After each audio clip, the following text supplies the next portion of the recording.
예, 오늘의 시황 브리핑 시작하겠습니다. 금리 인하에 대한 기대감, 그리고 이제 엔비디아가 크게 올라간 점, 이 두 가지가 지수를 플러스로 만드는 그런 결정적인 역할을 했고요. 그리고 중동의 지정학적 리스크가 일단 진정된 점도 투자 심리를 올리는데, 상승 종목수를 늘리는데 일부 영향을 줬습니다. 수급에선 외국인들이 선물과 현물 동시에 다 매수하면서 시장을 리드를 했고요. 대형 IT, 금융주 이런 종목들이 강세를 보인 반면에 제약주는 또 IT 반대 시소에 있잖아요. 제약주는 또 부진한 모습을 보여서 여전히 대형 업종별 시소 게임은 진행되고 있다. 이렇게 정리해 보면 되겠습니다. 우선 오늘 시장이 올라갈 수 있었던 건 닐 카시카리가 9월에 금리 인하에 대해서 논의하는 건 적절해 보인다. 이런 취지의 이야기를 했잖아요. 근데 이게 어떤 의미를 갖냐면 이 사람 가장 매파적인 발언을 했던 사람이거든요. 그래서 매파적인 발언을 했던 사람조차도 9월에 금리를 내려야 될 것 같아. 이런 식으로 해석될 수 있는 언급을 하다 보니까 혹시 잭슨홀 미팅에서 파월의 발언이 좀 이상하게 나오지 않을까? 이런 걱정이 좀 있었어요. 근데 이런 걱정이 있었는데 매파가 저런 발언할 정도면 좀 분위기가 부드러워지지 않을까? 이런 기대를 하게 된 거죠. 근데 이게 왜 중요했냐면 닐 카시카리가 예전에 파월 의장이 잭슨홀 미팅에서 굉장히 센 발언을 하고 나서 긴 말 할 필요 없어. 우리 금리 내리는 거 생각도 하지 마. 되게 강하게 매파적으로 나갈 거야. 이런 발언하면서 시장이 급락한 적이 있었잖아요. 근데 그때 당시 시장이 급락하면서 주식시장이 이렇게 빠져서 기쁘다. 그러니까 이런 어떤 망언을 했던 사람이었거든요. 그때 저 발언했을 때가 8월 30날. 그러니까 잭슨홀 미팅, 파월의 강성 발언, 그 이후에 시장 급락 이런 발언을 했던 사람이었어요. 근데 이 사람이 이제 오히려 지금 매파적인 발언이 아니라 그냥 9월에 금리 내려야지 이런 식으로 해석되는 발언을 하다 보니까 이거 파월의 발언이 친시장적이거나 아니면 최소한 악재성 발언은 나오지 않겠구나 이렇게 좀 안도감을 주는 그런 측면이 있었죠. 또 하나는 이제 엔비디아 주가가 이제 올라갔다라는 점인데 이게 이제 왜 중요하냐면 시장은 그동안의 어떤 엔비디아의 주가 부진을 하나의 어떤 상승 사이클, 주도주의 사이클이 끝나는 걸로 그렇게 생각을 했거든요. 근데 증권사별로 당연히 긍정적인 보고서는 많이 나왔지만 또 투자들의 생각은 또 불안할 수 있었잖아요. 근데 최근에 동향을 보면 시장이 걱정했던 거 일본 중앙은행의 금리 인상. 근데 이거 이제 도장이 쫙쫙쫙 깨지고 있죠. 그러니까 경기 침체 우려, 그다음에 지정학적 리스크 이런 것들에다가 이제 하나 또 있는 게 이제 AI 버블론 이런 것들이 주로 시장을 눌렀던 그러니까 8월, 7월 중반 이후에 8월 초반까지 시장을 압박했던 요인이었거든요. 근데 일본이 금리 인상 안 할 거야 이런 식의 어떤 발언, 그다음에 중요한 지표들이 나왔고 잠시 설명드리겠습니다만 또 중동의 어떤 지정학적 리스크도 일단 대화할 것 같은데 이런 분위기가 또 연출이 됐잖아요. 그러면 이제 남은 게 종목 버블론인데 그러니까 버블론 때문에 빠졌던 종목이 복원이 되니까 저거 어느 정도 반영이 됐나 보다.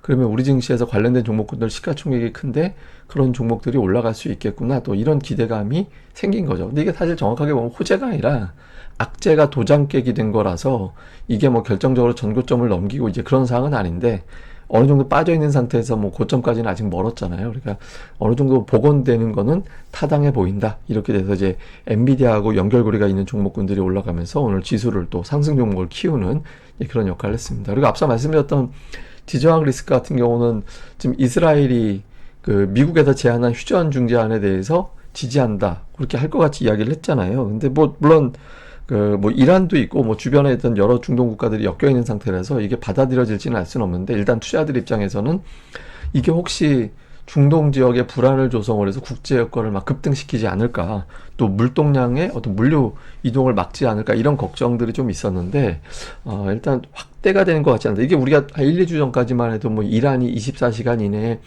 이스라엘을 공격하네 만에 이런 뉴스들 계속 나왔었는데 공격은 일단 안 나왔고 지금 상태에서는 잘하면 평화롭게 해결될지도 모르겠다. 이게 저렇게 될지는 잘 모르겠어요. 그러니까 중동 특유의 이제 눈에는 눈, 이에는 이 이런 게 있어도 이제 어떻게 될지는 잘 모르겠는데 어쨌든 적어도 오늘 나온 뉴스상으로는 지정학적 리스크가 확대되지는 않을 것 같다. 그러니까 악재성, 걱정했던 요인들이 완화가 되니까 호재가 들어온 건 아니지만 악재가 좀 부드러워지면서 그럼 요것 때문에 빠진 거 일부는 복원해도 되겠네. 이런 분위기가 계속해서 이어졌던 것 같습니다. 중요한 종목들 보면 코스피가 올라가긴 했는데 이게 사실 어저께 빠진 거 그냥 챙겨놓은 거거든요. 3일 동안 종가가 결과적으로 보면은 이제 제자리에 돌아온 것과 마찬가지가 돼버렸잖아요. 근데 코스피는 지금 위에 보시다시피 이 파란색 선이 121선인데 지지선으로 작용했던 게 지금은 거꾸로 저항이 돼버렸잖아요. 그러니까 2700이 되게 중요한 자리가 된 겁니다. 2650이 되게 중요한데 그건 이미 넘어왔고 지금은 2700, 저 121선이 돌파가 돼야 다음 단계로 넘어갈 수 있거든요. 그래서 지금 코스피와 그리고 코스닥의 800포인트 굉장히 묵직한 허들에 와 있다. 마지막 고비에 와 있다. 이렇게 봐야 될 것 같고 하이닉스 같은 경우도 마찬가지입니다. 그러니까 25만원, 15만원, 중간값 20만원. 그러니까 이 구간이 대단한 저항대로 보여지거든요. 오늘 장중 내내 이제 그 위에서 좀 놀았었는데 뒷부분에서 좀 밀렸잖아요. 그리고 뭐 삼성자 같은 경우도 이제 8만원이 그 역할이 되는 거고 그러니까 지금 허들 남아있는 게 코스피 2700, 코스닥 800, 하이닉스 20만원, 삼성전자 8만원. 요 구간을 좀 넘어가 줘야 이제 투자들이 이게 기술적 반등 이상 가보겠구나 이렇게 이제 판단이 되는 거라 이거를 넘어가지 않는다면 이제 여기서 지그재그 박스권 하거나 조금 흘러내릴 가능성도 있다 이렇게 봐야겠죠. 그리고 하이닉스 올라가니까 이제 반대쪽 시소 삼성바이오가 또 반대쪽 시소에 있는 종목이잖아요. 그러니까 이게 지금 시장이 제가 왜 자꾸 시소를 보여드리냐면 저게 무시가 되는 장이 돼야 되게 센 장이 되는 거예요. 근데 하나 올리고 하나 뺀다 이래버리면 완전히 시장에 어떤 강세장으로 돌아섰다 이렇게 보기에는 좀 애매해지거든요. 그러니까 빠지지 않고 버티고 올라가고 이런 구도가 돼야 됩니다. 근데 지금 완전히 누르고 올라가고 이게 되잖아요. 하락하고 올라가고 그러니까 시장이 굉장히 강력한 장은 아니다라는 점도 보여주는 대목이죠. 그리고 그런 가운데 금융업종은 거의 최고가 연중 고점을 거의 돌파하기 직전까지 종가 기준으로는 그 선까지 올라와서 지금 최근에 이제 밸류업이라든가 이런 정책 뭐 관련된 종목군들 그리고 기업들도 실제로 이제 뭐 배당이라든가 주주 환원 정책에 대해서 마치 신경 쓰는 듯한 시도들이 뉴스상으로 나오잖아요. 그래서 이런 종목군들은 이 틈에서 좀 은근하게 올라가고 있는 그런 모습을 보이고 있습니다. 수급에서는 뭐 외국인들이 양시장 선물까지 다 매수를 했고 매수한 종목을 보면 역시 삼성자 하이닉스 그러니까 이게 매수하는 느낌보다 팔았던 거 다시 채우는 그런 느낌이 좀 있죠. 그래서 어쨌든 삼성자 SK하이닉스는 그런 식의 어떤 매매가 나오고 있고 그 외에 이제 금융주들이 일부 포진이 되어 있는 상태고요.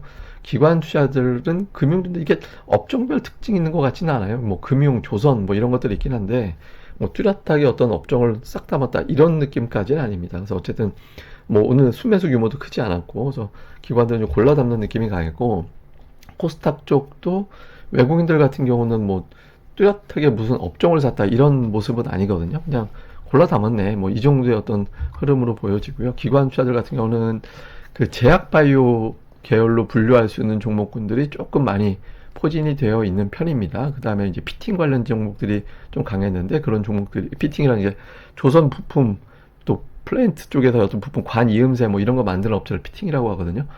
뭐 그런 종목군들의 매수가 좀 있었고 그 외에 뭐 일부 이제 반도체주 중에서는 일부인데 뭐 매도 쪽에도 있어서 반도체는 그냥 골라 담기 정도 이렇게 이제 보면은 될 것 같습니다. 자, 시장을 좀 요약해서 보면 이미 미국이 8일 연속 올랐거든요.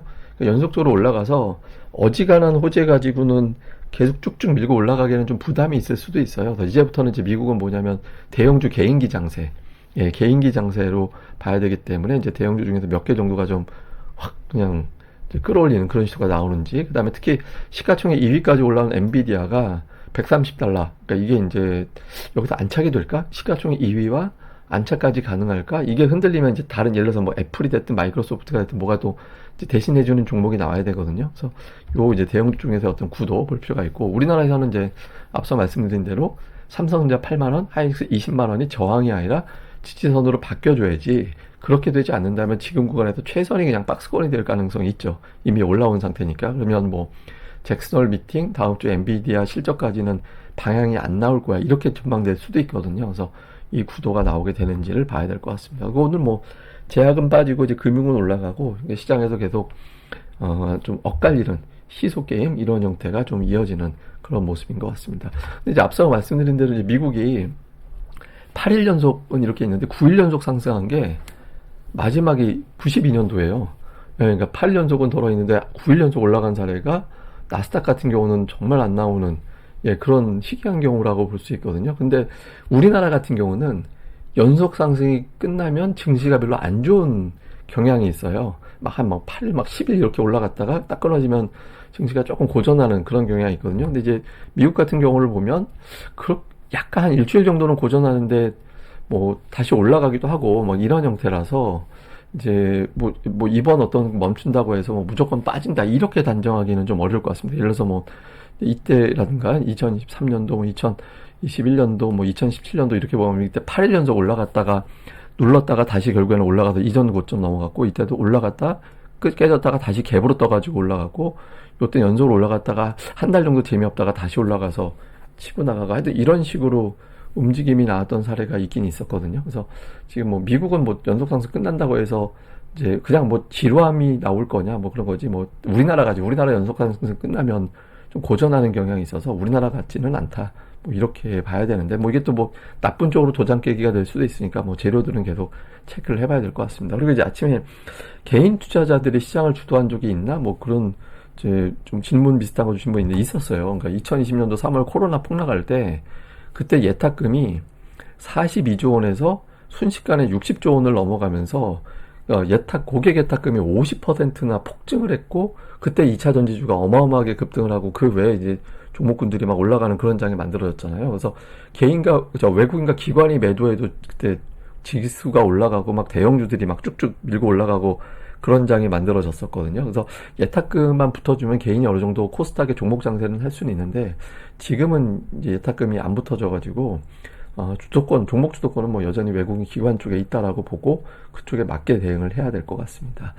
예, 뭐 또 추가적인 내용은 제가 또 다음 방송에서 내용을 정리해서 설명드리도록 하겠습니다. 그리고 내일 그 오후 방송은 제가 개인적인 이제 사정으로 늦게 올려질 겁니다. 그러니까 오후 늦게 좀 올려질 거니까 수요일 오후 방송은 평소보다 늦어질 것이다, 이렇게 알고 계시면 될 것 같습니다.